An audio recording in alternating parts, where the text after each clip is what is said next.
Carmelo Hayes, Wesley, the first ever all African American NXT Championship match is set to take place on NXT Heatwave. Who's going to come out as champion? We're going to talk about it in just a second, so stay tuned. This is WrstlXtra.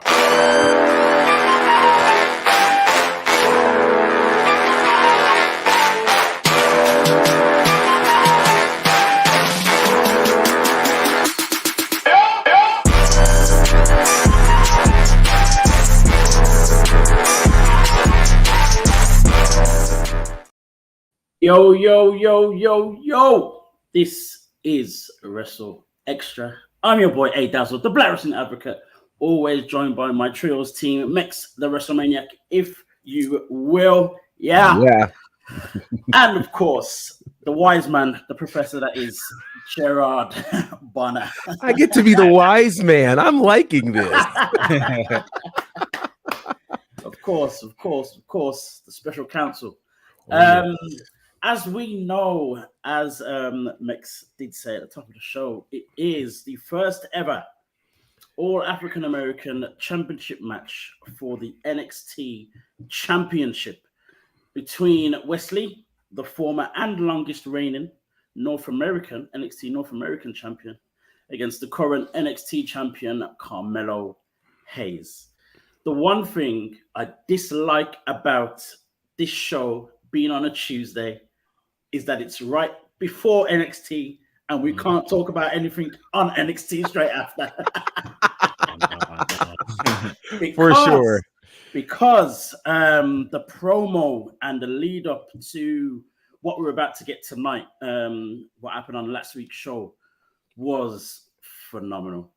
I must say, at first, I was very confused as to why Wesley versus Dijak was in the middle of the show. I was like, huh? What's going on? Then it all made sense. For Wesley to go and grab the table that Carmelo Hayes was using backstage to sign all his photographs and all the rest of it, drag that to the ring, and then the conversation. It was a conversation. It didn't feel like a promo. It was a conversation that they had in the middle of that ring. Was absolutely phenomenal. For it all to, end with Wesley. We see contract signings all the time. We know a table's about to be broken when there's a contract signing in WWE, in wrestling in general. Doesn't matter what promotion it is. But I don't think I have ever seen anyone jump on the table to break it themselves to make a point. Gerard, talk me through how you felt about this whole thing as well. How when it all went down, the conversation that these two men had, and just tell us as well, some of the things that both men were saying. Yeah, this conversation. Well, first of all, to your point, I was with you. Like, I started doing a time check when that match showed up because I was like, surely this is the main event. Why is it happening in the middle of the show? But, again, a continual story is told here. And Wesley has shown us a side of him that I don't know that we all thought existed. I mean, going from losing the tag titles through no fault of your own, finding your way back like Beyonce, and then all of a sudden you're in a space where now you're on your own Renaissance World Tour. You become the North American champion. You are winning everything. But now we see another layer of you, which says, I'm not done. I am still here. There's still much more for me to accomplish. And for him to stand in the face of the NXT champion is huge. The conversation, one of my favorite lines in this whole thing was Carmelo Hayes says, be careful, or you're going to bring back the old me. And I was like, oh, we're in a space now. This is the space. We've been wanting the old Mello for a minute, but it's been taking the right person to bring him back. What's so powerful about this is Wesley has always been an underdog. And if you're not careful, you'll fall into the whole idea that says, oh, this isn't a PLE. The championship won't change hands. They're just going through the motions. Wesley made you believe He made you believe. You keep telling me I can't, I can. And so instead of Melo saying, Melo, don't miss, he said, Melo can't miss. I mean, like, I'm going to just go ahead and say it, because most people would say, this is probably going to, either it's going to be a match and Wes loses, or it's going to be a screwy finish and it leads to Wes and, Carmelo in, at No Mercy or something. I actually believe tonight could be the night. And here's why I say that. What most of us as wrestling fans have been trained to believe is that the PLE is the end all be all. But all of the numbers say that there are more people that watch the weekly product than order the PLE. So there's the potential that more eyes are going to show up on this match tonight than if they did battle in the PLE. So, it's looking special tonight. It's looking really, really special tonight. And I would not be the one that would bet against Wes Lee tonight. I know people are going to try to figure out ways this isn't going to happen, but we've seen the NXT Championship change hands on television before. It was just a few weeks ago that we saw the North American Championship change hands on NXT television. This could happen tonight. Mex, what is your prediction for this match?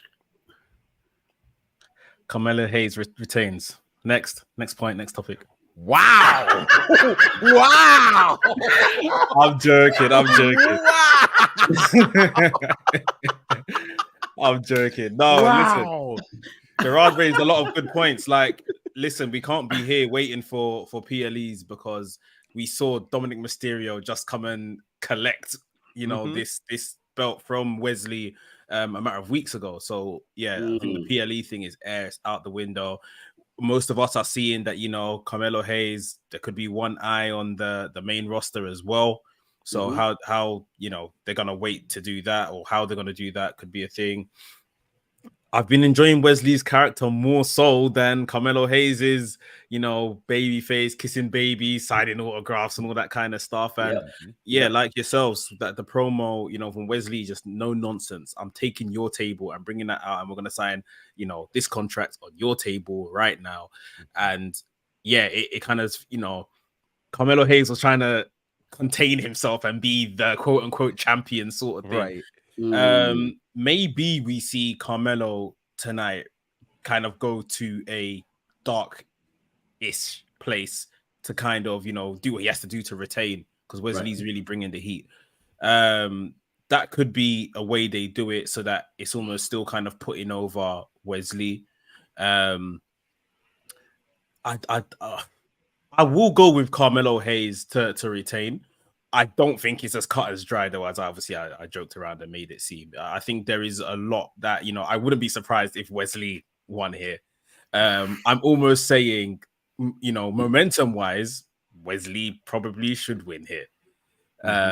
But then, yeah, you have to look at the other kind of moving pieces around the NXT universe, if you like. But I wouldn't be mad if Wesley won tonight at all, because all momentum's with him. The North American Championship came to an abrupt end, that run, and I still felt he got loads of matches in him, but I don't mind. I'm all here for a surprise, and like I say, if I'm here for a surprise, then tonight could also be a surprise that I'm here for. So yeah.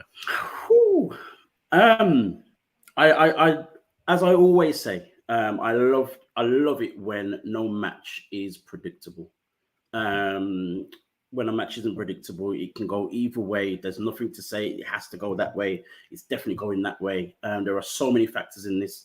As Mex just said, we had Wesley as, the North American champion that he was. That ended abruptly. No one expected it. No one really wanted it to end, in that, especially not in that fashion. Are we now going to get a transfer of championship run?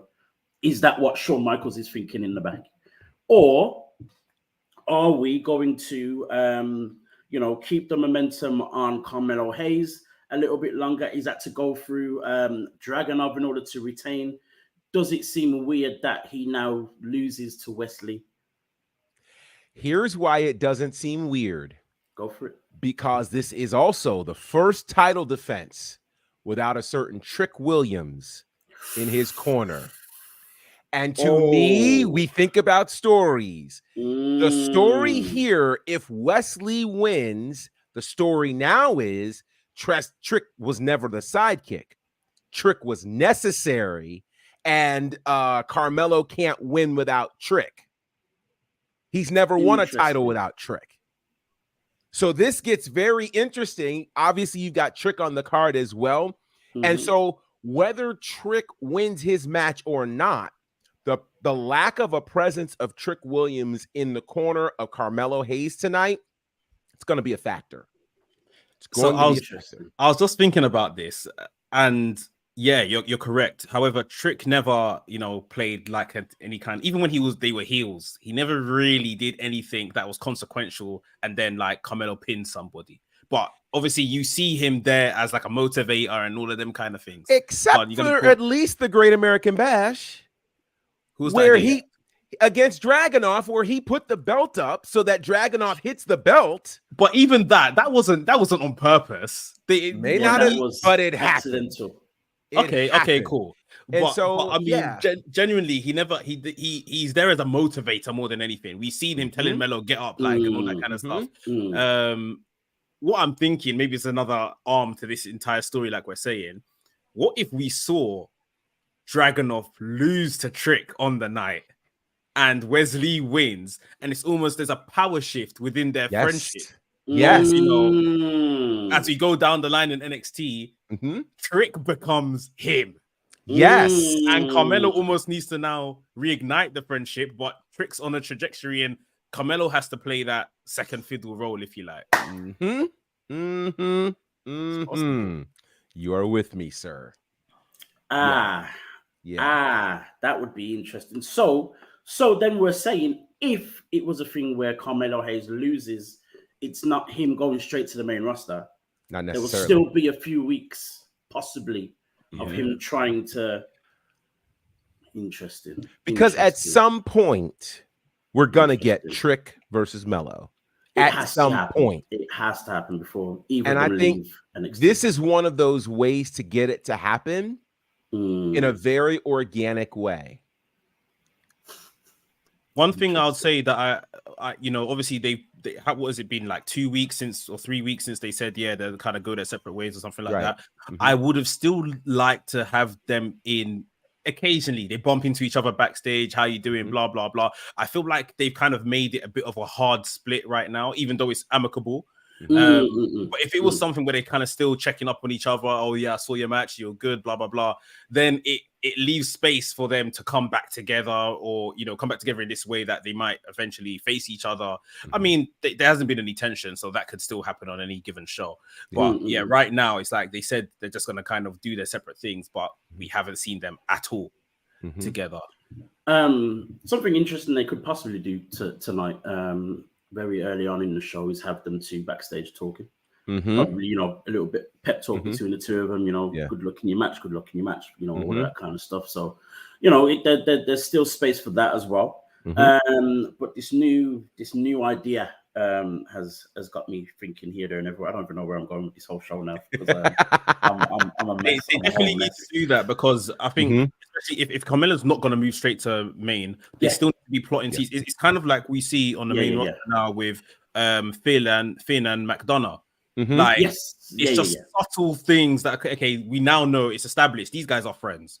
Right. Is McDonough trying to get into Judgment Day? We don't know. Is Finn trying to get him into Judgment Day? We don't know. But all we know is, they're in cahoots with each other. There's some type of friendship there. So I think they just need to, keep reminding the audience that Trick and Melo are still mates. They're still friends. They're not running together so closely anymore, but there's still something between them. And like you said, they could open up Heatwave with at least them coming into NXT with each other, dapping each other up and going into separate dressing rooms or whatever the case is, just so people know like this is still a thing despite it not being as closely knit as once before.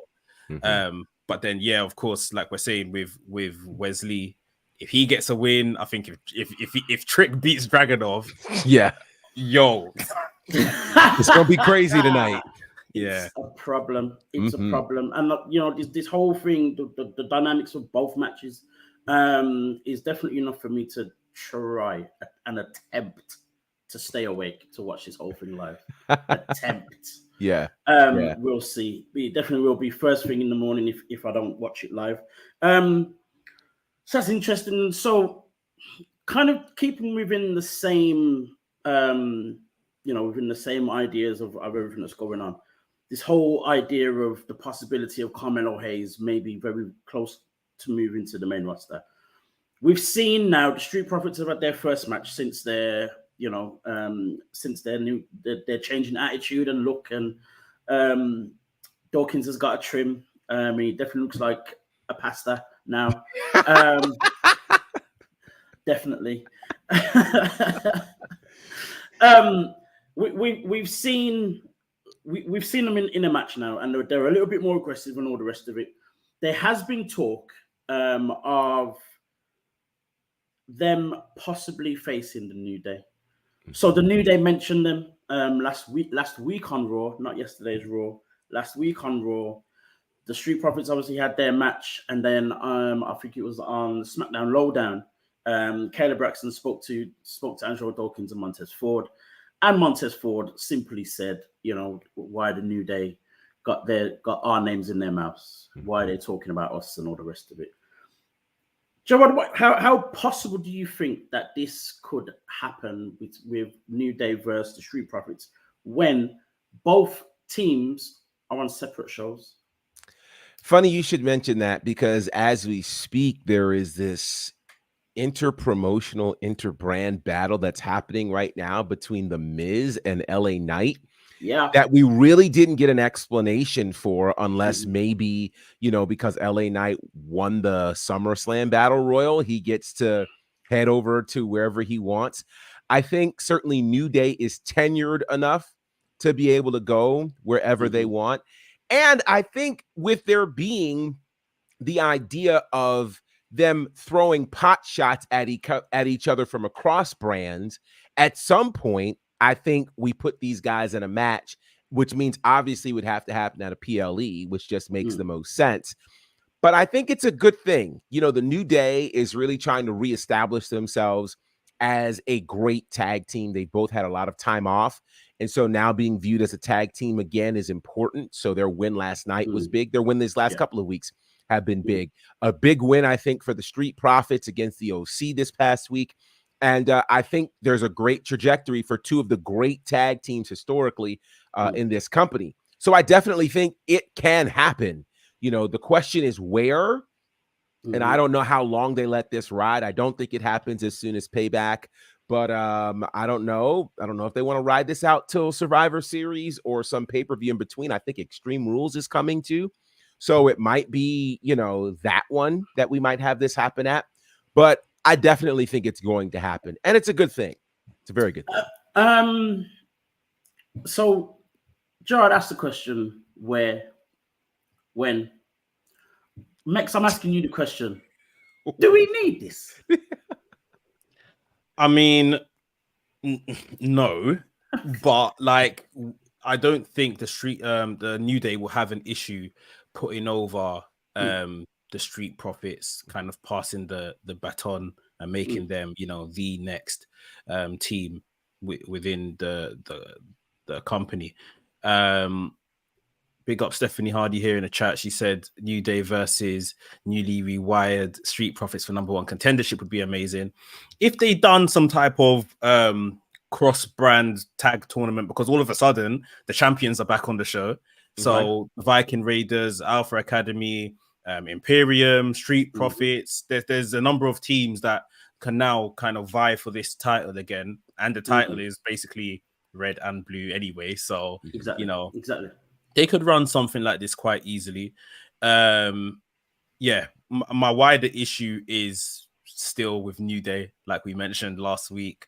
It's just more of the same, and it's been like this since 2014. So yeah, I just want to see something different.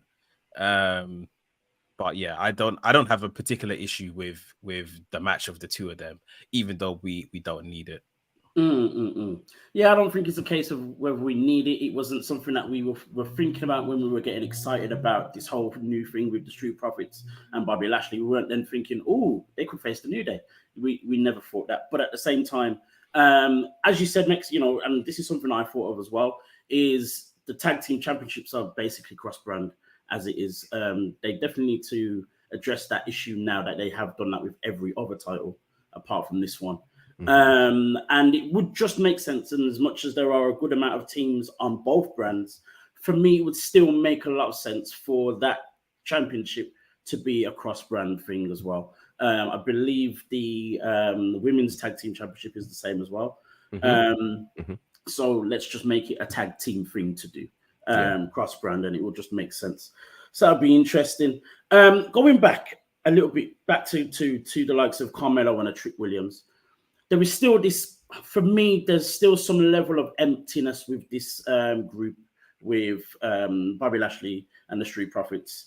I saw some rumblings. I don't think I actually got to read the article, but I saw some rumblings about, there's talk of them adding someone very soon. We've always felt that. We've always thought that. With this upcoming, Heatwave tonight, Carmelo Hayes possibly losing, Trick Williams on his own run, blah, blah, blah. Do you feel there is any way you could predict how these two join this team? I'm saying that like it's already happening. But anyway, Do you think you can kind of pinpoint the way it happens? Not so much. I think with Carmelo Hayes, it would definitely have to be a situation that he drops the title, and then it's like Bobby sweeps in with like the pick me up, like, all right, like maybe Carmelo's leaving NXT sulking, and the limo's parked outside. Bobby pops out, get inside the car, sort of thing. Like, I think something as simple as that could work. There doesn't really need to be much of anything. Unless maybe you wanted to kind of spread the wings of what they're doing into NXT, kind of how we see Judgment Day down there from time to time now. And it's like, if Carmelo Hayes got back to more rough around the edges Carmelo, you could see maybe, I don't know, some interference in the match, Street Profits and Woodies come in to basically help win. Bobby's behind it, this, that, and the other. That could be more of the aggressive approach, if you like, putting it out there. But I think a subtle limo steps, pulls up, door flings open, and we don't even know who's. I mean, we know it's Bobby Lashley, but we don't see Bobby Lashley on the screen. So, hey, to come into the car, then something like that could be cool. Interesting. Gerard, a different perspective at all, or? Well, I very much agree. The other side of it is, if it's not Lashley that brings them, it's the Street Profits. The Street Profits make their way down to do that and come on, and it could happen in one of two ways. It could happen while they're both in the back, or it could happen shortly after their match, whenever that happens, when they say, guys, you're better together than apart. Let's go. Let's have a conversation. And away we go. I definitely see it happening one of those two ways. Either way, I think it is super effective to have it happen from NXT at NXT, and they drive off, so that it's clear. That definitely makes sense. For sure. It'll be a good way to kind of signal that, like, he's kind of done with NXT as well, like symbolically, like he's driven off like into the sunset sort of thing. Yeah, for sure. This tonight's just going to be so interesting. It is. The results are going to have us, flying here, there, and everywhere. Because if, as we said, if Trick wins, Carmelo loses, that's one dynamic that will change the whole trajectory. If even if both men win, you could have a very similar type of thing as well. Trick then feeling is confident enough to go and face Carmelo for the NXT Championship. If both men lose, the Street Profits need to come and pick them up, because they've had enough. Perhaps the scariest scenario is Carmelo winning and Trick losing, because now Trick is ending up being everything he was afraid that they said he was. So now there's a real rebuilding of Trick that has to happen. So there's a lot of ways this thing can go tonight, which will tell a lot of stories. So yeah, it's makes it can't miss television for sure. Can't miss indeed. I'm yo-yoing so much today. We go back to the New Day. Mex mentioned about the whole thing of them kind of being still very similar. Yes, they got a good win last week and the week before. They're back together. They've been away for a while. But it still just feels like the same New Day. In my mind, something different needs to happen for both of them, and maybe in singles competition. An interesting thing that we saw this week, I believe Big E had an interview this week, and at some point he mentioned the fact that he would love to see Xavier Woods win the WWE Championship. Mex, how possible in a realistic world of WWE where we are right now, how possible do you feel it is that Xavier Woods could win the WWE Championship? Can you smell that? What? That opinion stinks. Oh. No. Look at my brother in the chat. Yes. Big up Dell. No. We're not doing that. We're not. And all due respect to Xavier Woods, I'm sorry. The WWE Championship, although many may think it is, it's not a trinket we just hand out to people because of long service, because of what you're doing as a humanitarian, because of what you're doing on YouTube channels. We don't. I mean, he has to earn it. Unfortunately, they don't even trust him enough, it seems, at singles level. I think if anything, I was very disappointed that with Big E being shelved, Kofi obviously being shelved for a long time, you couldn't even just find a way to put Xavier on TV in a singles capacity, give him matches for, whether it's just add him to these 4 ways to qualify for an IC title opportunity or something. They just shelved him and took him off TV as well. So for a man to say he wants to see him with a WWE Championship, I mean, respectfully, I know it's your mate, but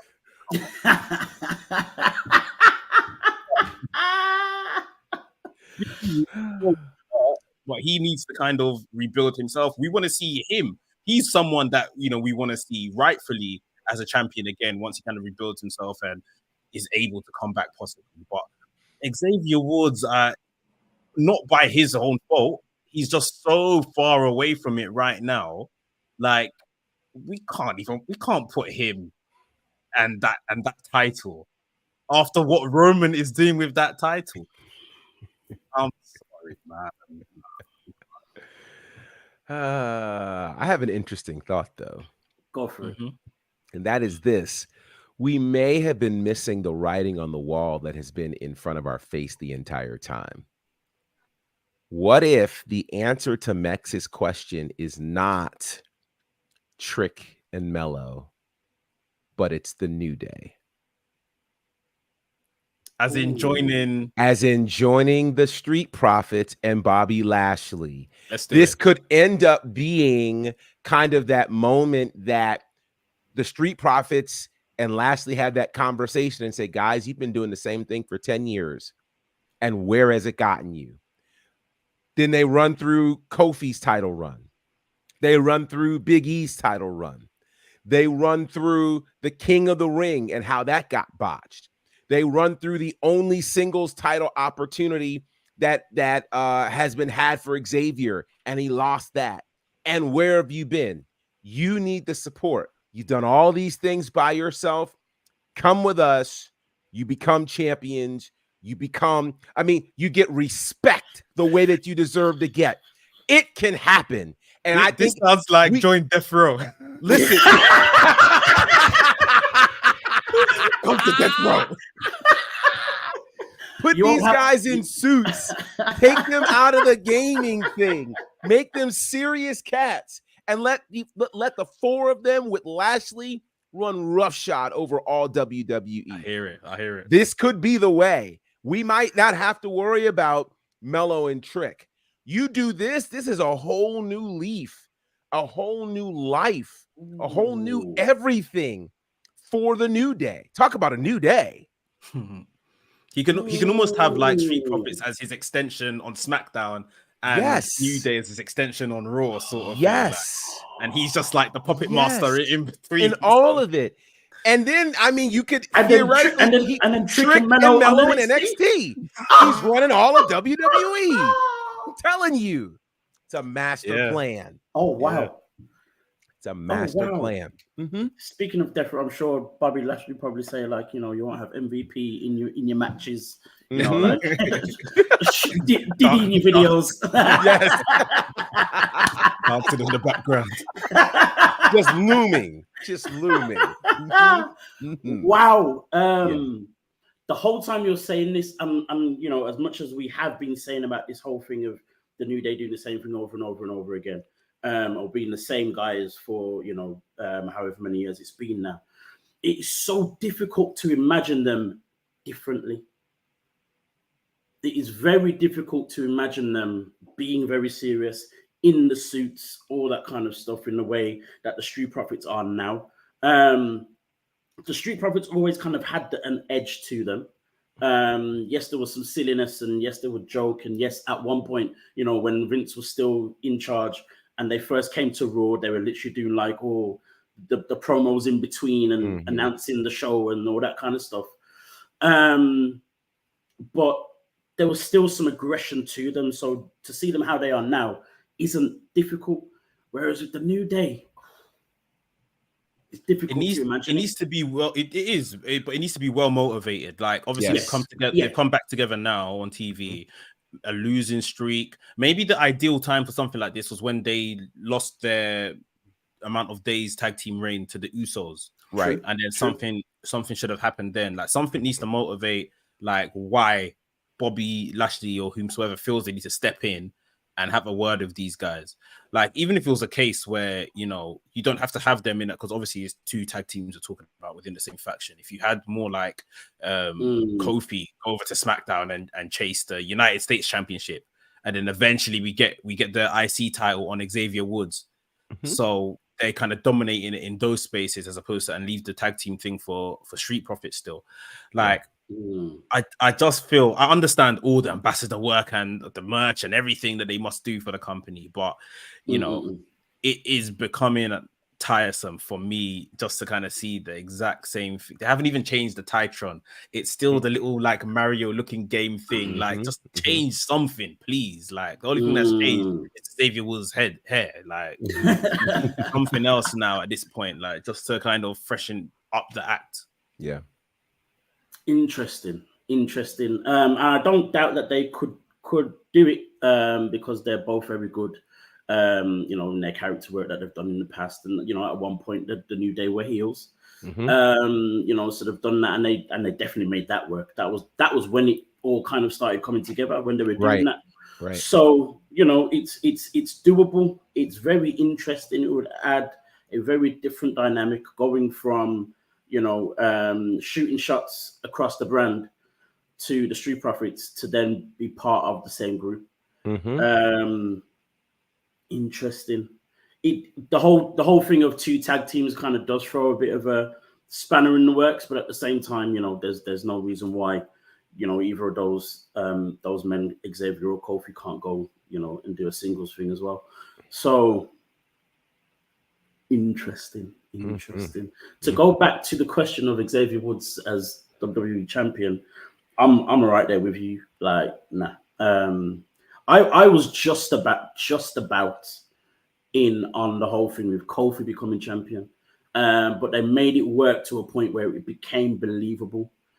Whether they would do that or have the time, the energy, or the rest of that with Xavier, are very much, especially not in this climate of WWE as well. If it was maybe 3 or 4 years ago, possibly, if they pulled the trigger on that when he won the King of the Ring, we could make, that would be the way to kind of, get us on the bandwagon very easily. But now, just because he's been there for a while and just because he does up, down, down, and blah, blah, nah. Again, King of the Ring, again, would have been the trajectory to send him should have like been. Maybe wins the singles title or intercontinental title as King.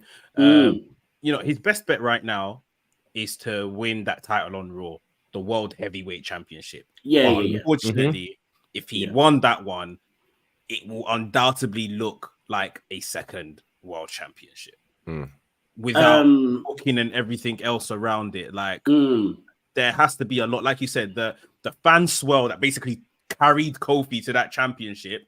That's the kind of thing we need to be talking about. What we thought nearly could have happened with Sami Zayn last year.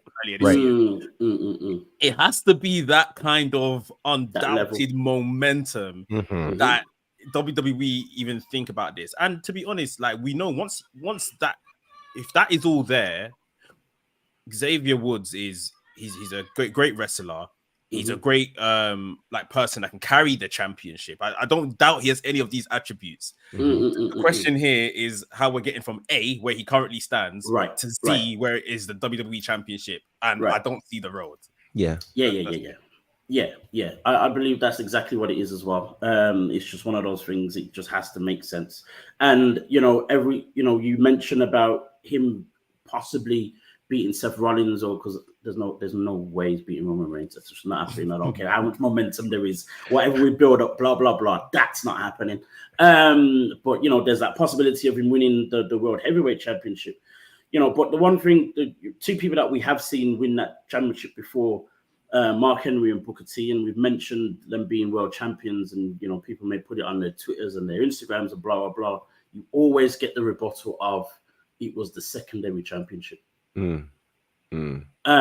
So to Mix's point, it would be the exact same thing. It would almost be the one thing that people would then use and say, well, that's clearly now the secondary championship because Xavier Woods won. And considering both Kofi and Big E were WWE champions, that on top of it as well.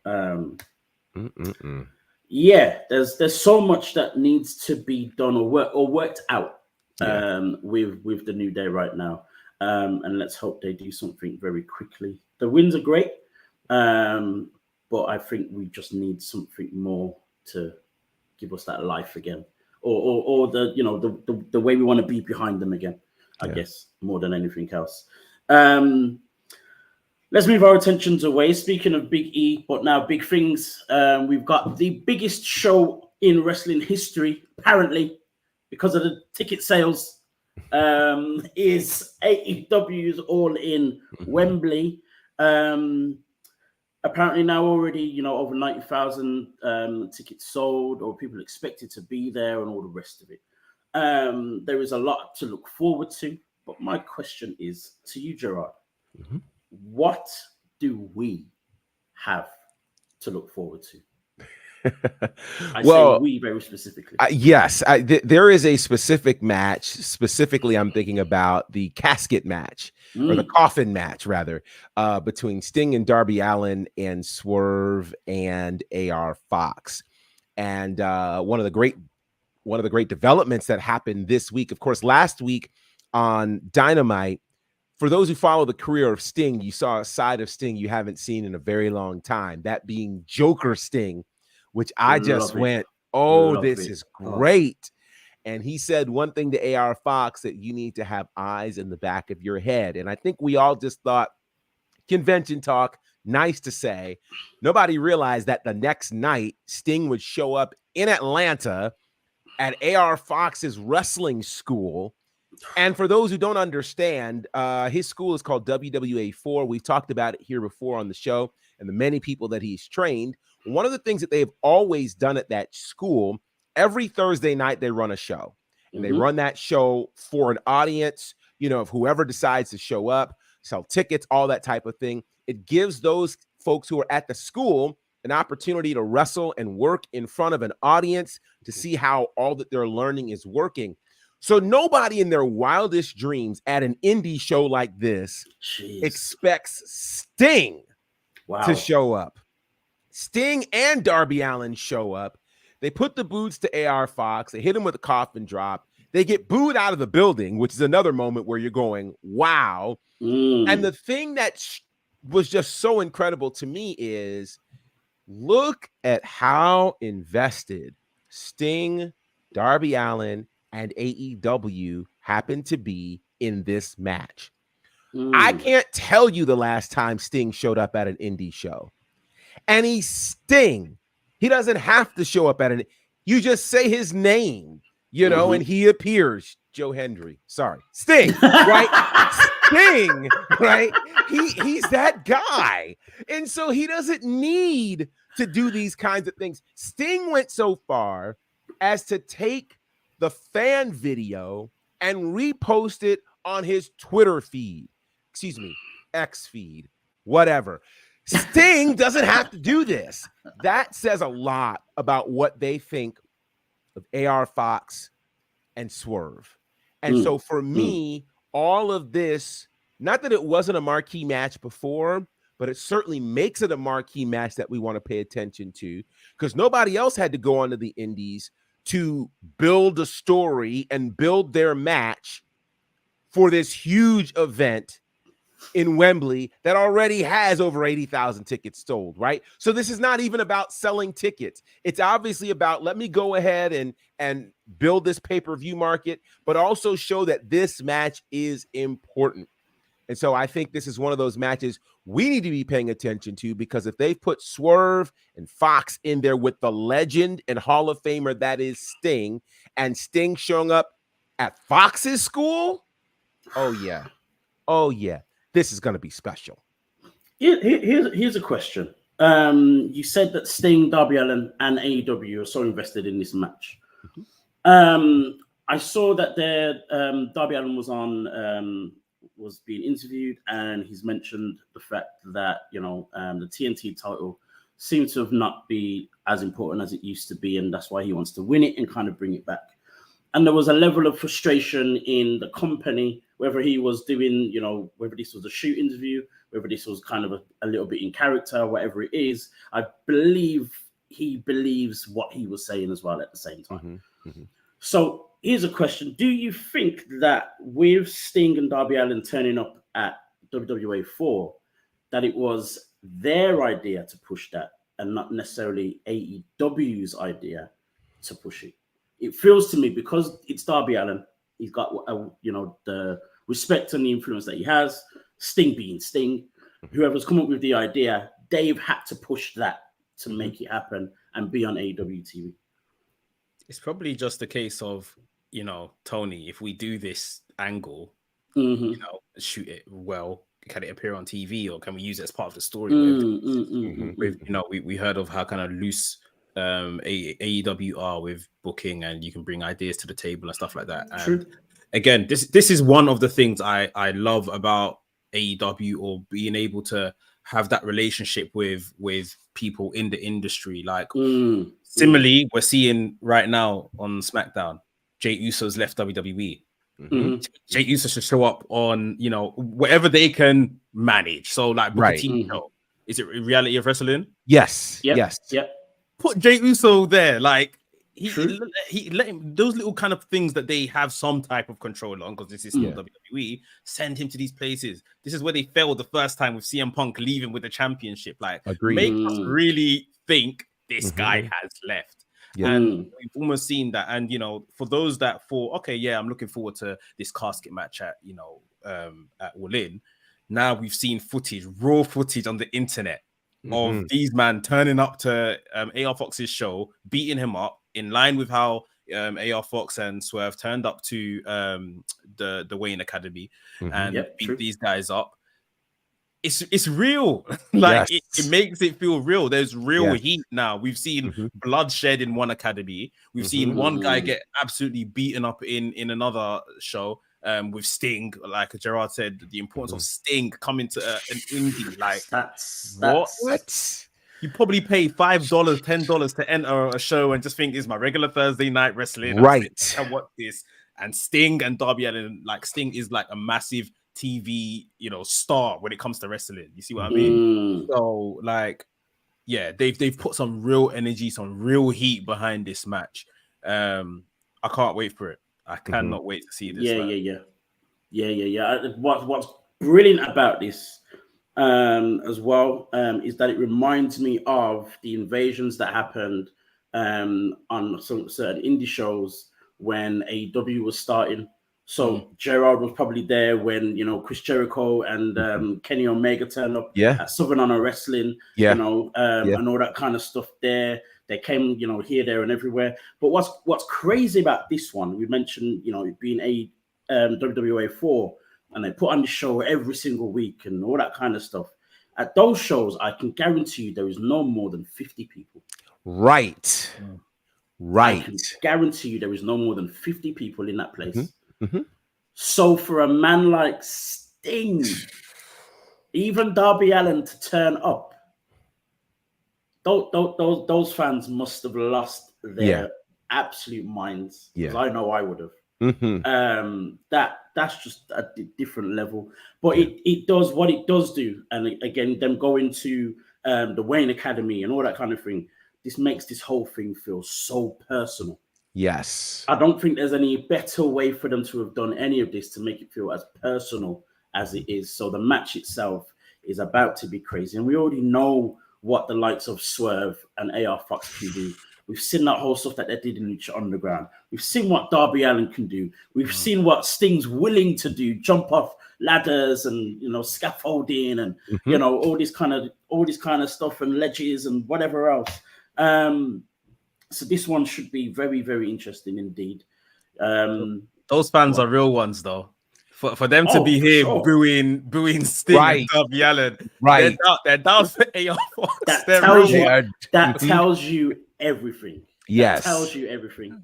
Yes, because they would probably be the only 50 people that will boo Sting when it comes to AR Fox versus Sting in any capacity, especially right now. So yeah, just crazy scenes, just crazy scenes, man. Of all the other stuff that is happening all in, is there anything in just from the general card that you are looking forward to? What is the match that you're looking forward to the most? I'll go to Mex first. What am I looking forward to the most? I'm looking forward to how the title picture is going to turn out. Not the real one with CM Punk and Joe. I guess I'm talking about the fake AEW World Title. The fact that they're having the tag team match on the pre-show.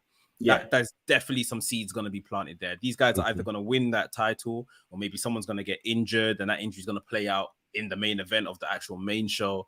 I think maybe they win the title and then they go into that particular main event match. I've been saying this since I watched it on TV. Adam Cole did not read that contract. I think what MJF promised him was a main event. That's what he said. It's AEW that have been advertising a world championship match. When Adam Cole asked for the title match and MJF said, "No, I'm not giving you that title match," he then called Justin Roberts over. Justin Roberts came with the contract. He goes, "You're my friend, blah, blah, blah. And what I'm giving you is the biggest match, the main event singles match." And Adam Cole opened the contract and signed it.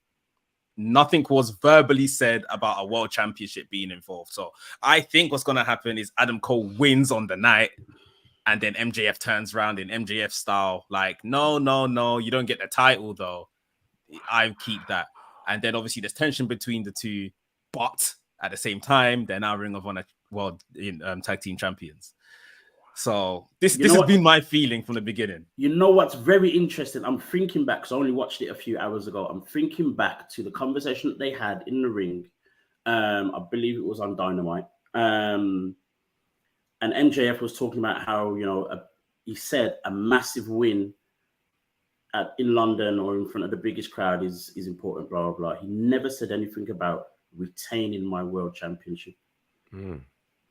Even when Adam Cole mentioned that I'm gonna win the world championship, and then MJF said, "Oh, we're gonna have a promo battle, blah blah blah." MJF has only ever said in regards to the title how much this title means to him. A great promo last week about how much the title means to him, what he's willing to do for the title. But no one out of these two have talked about this title actually being on the line. I may be overreading it, but just remember I said it. If there's been no talk. MJF promised me, you can go back and watch the clip. I've watched it so many times. This is why I'm so convinced. He said, I'm giving you the biggest match, the main event singles match. He never said it's for the title. And knowing AEW, how they like to do these little nuggets, knowing MJF, and although he's a babyface, he's still saying, I'm a scumbag. Right. You guys are scumbag. I'm the devil. Like, I just think there's something there. And obviously, it's very peculiar how they've given them a tag team championship match. Maybe, again, to bind them together with this tension cooking in the background. So, we'll see. Wow. It's been that kind of show. Jeez. Gerard, what are you most looking forward to? I think it's now that, because I've got nothing else to think about. Yeah, you know what? That's a big one. And to that end, I want to say kudos to AEW, because I think this is the first time that I can remember where the main event is the most anticipated match on the card. Yes. Usually it's something else, and the main event is just hanging out there, or the world title match is just there. But they've really promoted this well. I mean, even Forbidden Door, we all thought the main event was going to be the world title match, and it ended up being, Bryan Danielson and Okada. Right. There are two other matches that I'm really looking forward to. We talked about the coffin match. I keep calling it casket match, coffin match. I'm looking forward to seeing what happens with Punk and Joe. This match in front of 80,000+ people, I think they're gonna literally go all in, and do what they've always wanted to do. Neither of them have, and that's the thing for just about everybody on this card. No one has wrestled in front of this many people before, ever. So this is, everybody's gonna bring out their absolute best. With that said, I think the tag title match, FTR and the Young Bucks, they're going to go crazy. They're going to go crazy. And I'll briefly say this, I don't know how much press this got over in the UK, but, the story last week about, Cash Wheeler, throwing his guns up like he was part of Bullet Club. He forgot which faction he was a part of, clearly. They did all that they could to make sure this went under the rug, because he had actually done this 3 weeks ago. But he finally turns himself in, and then AEW puts out this statement, he's cooperating and we're doing all we can. And they only gave him a $2,500 bond. They said, we are not letting this match get screwed up no matter what. So we'll do what we got to do. If he has to do community service, I'm sure he might. But all of that said, they are very, very quiet about this because they want to make sure we're focusing on this tag title match. So I think with that said, those guys are going to go crazy. They're going to go nuts. I'm excited about seeing Ibushi and Omega. My issue, though, is Kenny Omega in a 6-man tag. Crime against humanity. When Will Ospreay is on the same card, why are we not seeing Will Ospreay defend his brand new IWGP UK championship against Omega in front of 80,000 people? That's what we should be seeing. No knock to Chris Jericho, but that just kind of just happened, So yeah, all of that said, I do think they have put together a fantastic card to be in, that is worthy to be in front of 80,000 people. No doubt about it. We talked last week about the one clear missing link in all of this, which, clearly has no interest, which says a mouthful. But with that said, still, given all that they have, given all the injuries, et cetera, I think they've put together an absolutely fantastic card, and it should be celebrated. This just shows just how healthy the wrestling business is right now, that we've got a completely different company that can get 80,000 people in Wembley Stadium. I think it's great. For sure. Going back a little bit, you mentioned not Kenny Omega, sorry, Will Ospreay. My suspicion is that it should have been, or it was going to be, Will Ospreay versus Pac. And then obviously Pac got injured. I think a lot of people were expecting that to be the case. Obviously they had to make a last minute decision. I mean, but with Kenny Omega in a 6-man tag, it's one of those shows where you have to try and throw everybody in as much as possible. So we've got quite a few multiple man matches and all that kind of stuff. You know, we've got the Stadium Stampede. 12 men. All I'll say, you do not throw Kenny Omega in. Like, that is not how you treat the best bout machine. Right. Someone referred to as the god of pro wrestling. You don't throw him in. You don't add him to a 6-man tag. That's disappointing. The match will probably be fine. Will be good. Like, no issue. We know this. But yeah, I think even more so, I was looking at this card after Dynamite and I said, they've given Will Ospreay one of 2 or 3 singles matches on that entire card. Will Ospreay is joining AEW. He's joining AEW. Like, this is the biggest way to say, I'm courting you. I really like you, Will. Like, I'm giving you this opportunity against an absolute legend, our first champion, Chris Jericho, on the biggest stage that AEW have ever had. And you're not even part of the company. You're still signed to New Japan. In your home country, all the rest of it, there's so much going on. We've already got, Aussie Open there, who are also part of his United Empire, and stuff like that as well. So, maybe we'll see a little bit more full-time United Empire. When that clock strikes 12 after Wrestle Kingdom on the 4th of January, Will Ospreay is saying his goodbyes, and I'm sure he must be heading to AEW. Wow. Because the work TK has, just think about generally, like over the last 2 years or so, since coming out of the pandemic, the opportunities he has had, and I'm not saying he's not deserved. He's fantastic, best wrestler on the planet, by many people's opinions. Like, it's well deserved, but it's kind of TK and his favorites. The way Adam Cole gets pushed and the opportunities Adam Cole gets, I'm seeing something similar with Will Ospreay, and it's like literally, like I say, courting him, showing him this is the good life. This is how things could be for you if you come to the AEW.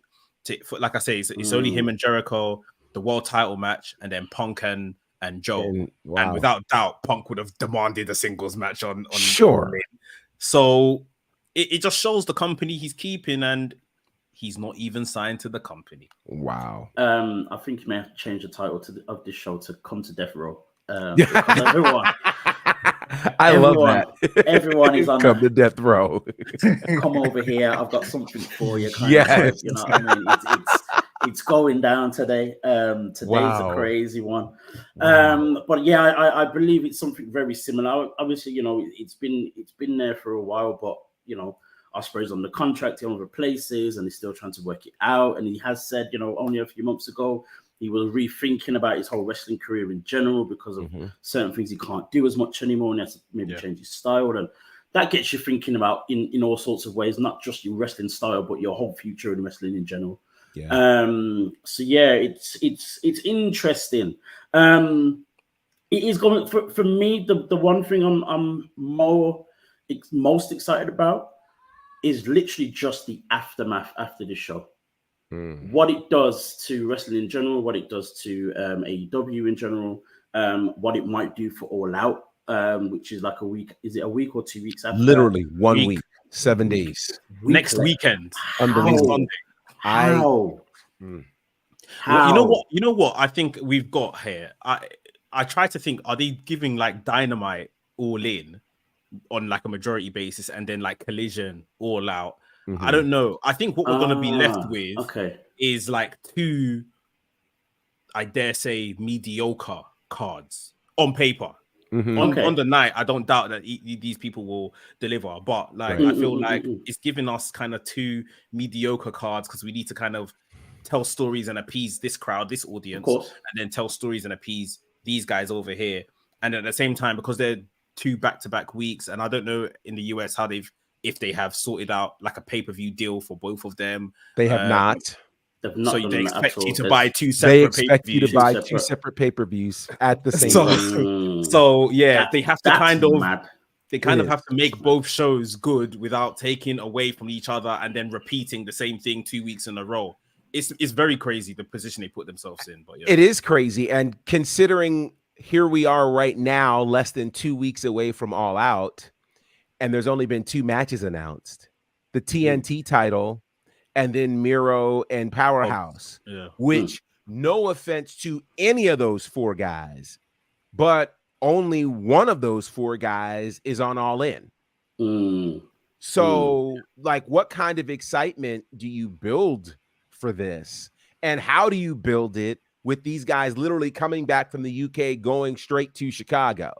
You know, I don't, this is going to be very interesting. It feels very, you know, WWE, you know, about 5 or 10 years ago when they had the separate pay-per-view for the yeah, separate they brands. have a pay-per-view every 2 weeks and foolish. Yeah, and Bro, Yeah. they done this like 3 years ago. When, wasn't it Oh, SummerSlam? And then they the did week it when later Roman came back. When Roman came back, payback. Yeah. Yeah. The difference, though, is that obviously it was all streaming on the network, so you weren't paying an extra price for it. Correct. That I think is the big difference here.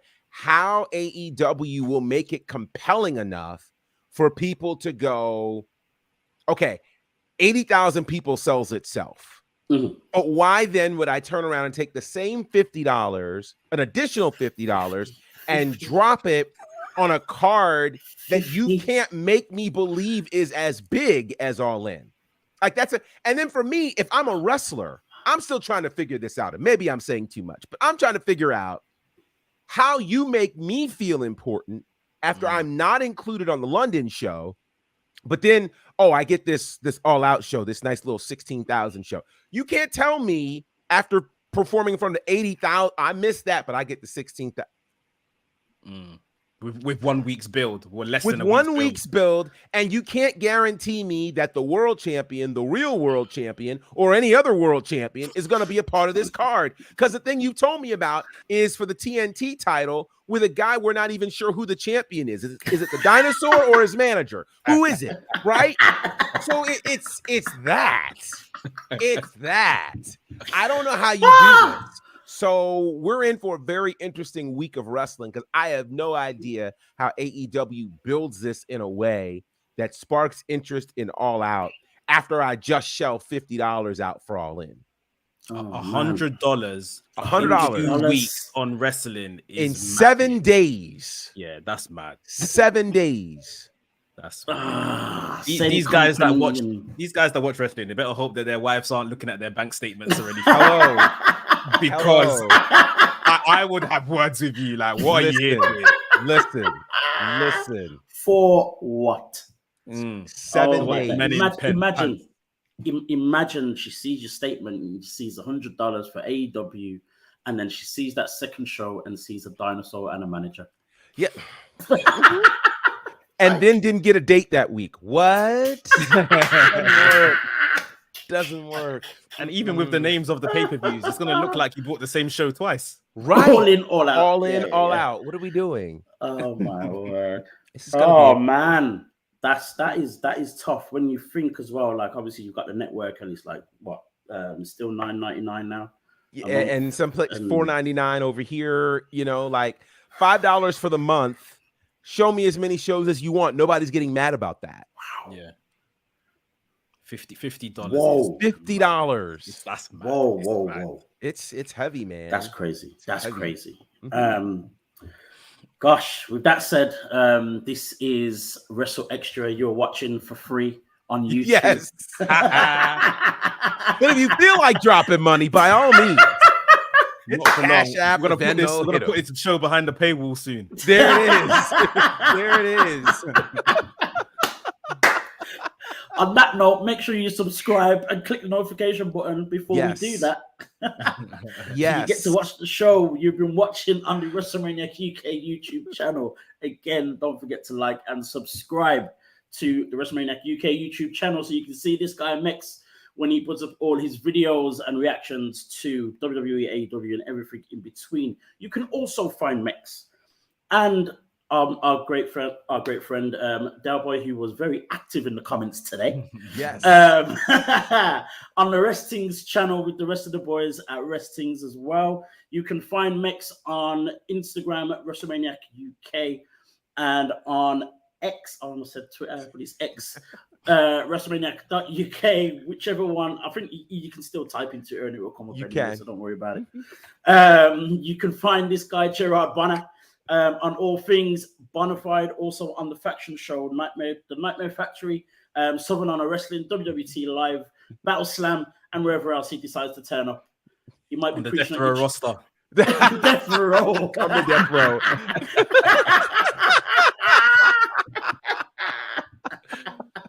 You can find me, A Dazzle, on Instagram on Black Wrestling Alliance and BWA Dazzle on X. I too am also joining Death Row. You'll see me on the Death Row podcast. I'm joking. Guys, this has been our show. It has been an absolute crazy one, and we will see you soon so we can cool off and breathe. See you later, guys. Guys.